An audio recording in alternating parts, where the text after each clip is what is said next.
कहानी शिव गुरु coaching centre की अद्भुत दुनिया। गया जिले के गुरारू में एक अनोखा कोचिंग सेंटर है, शिव गुरु कोचिंग सेंटर। इसके निदेशक हैं युगल सर, जिनकी दूरदृष्टि और मेहनत ने इस संस्था को पूरे क्षेत्र में पहचान दिलाई है। यहाँ करीब 600 छात्र छात्राएं पढ़ते हैं और हर क्लास में पढ़ाई के साथ साथ हंसी खुशी का माहौल रहता है। शिक्षकों का अलग अलग अंदाज। रंजन सर फिजिक्स, जब वे पढ़ाते हैं तो लगता है मानो किसी कॉमेडी शो में बैठे हों। जटिल न्यूटन का नियम भी वे चुटकुलों और किस्सों के बीच ऐसे समझा देते हैं कि छात्र भूल ही नहीं पाते। क्लास में सब हंसते हंसते सीखते हैं।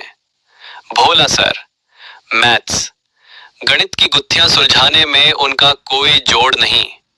वे छात्रों को इतना पोड़ते, सवाल जवाब से तंग करते हैं कि छात्र पहले डरते हैं, फिर धीरे धीरे उनके सवालों के जवाब देने में मजा आने लगता है।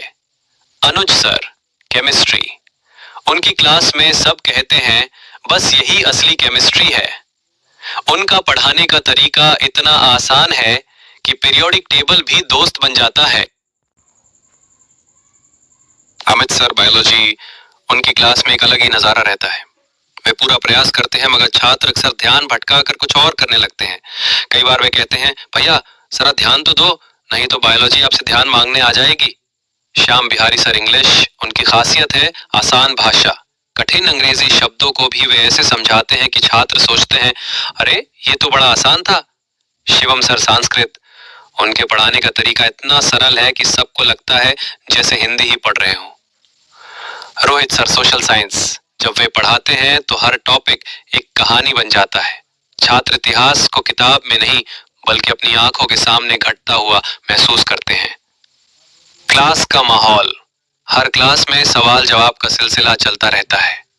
खासकर तेज छात्र जैसे शिवम प्रिंस, प्रणव, नारायण, सिबोध, पवन, भास्कर आदि से तो शिक्षक रोज ही सवाल करते हैं।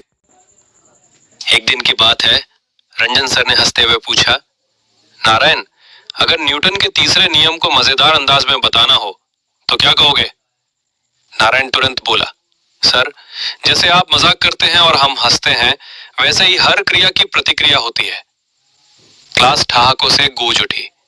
भोला सर ने शिवम से सवाल किया, इस सवाल का जवाब नहीं दिया तो 10 और सवाल मिलेंगे। शिवम ने तुरंत हल निकाल दिया और मुस्कुराते हुए बोला, सर अब तो आपसे एक सवाल मेरी तरफ से भी बनता है। भोला शंकर सर भी हंस पड़े। रोहित सर ने जब 1857 की क्रांति को कहानी की तरह सुनाया तो लगा जैसे मंगल पांडे सचमुच क्लास में आकर तलवार लहरा देंगे। निष्कर्ष, शिव गुरु कोचिंग सेंटर में पढ़ाई केवल किताबों तक सीमित नहीं है। यहाँ पढ़ाई के साथ हंसी, सवाल जवाब, कहानियां और दोस्ताना माहौल सब कुछ मिलता है। यही वजह है कि गुरारू और आसपास के गांवों में इस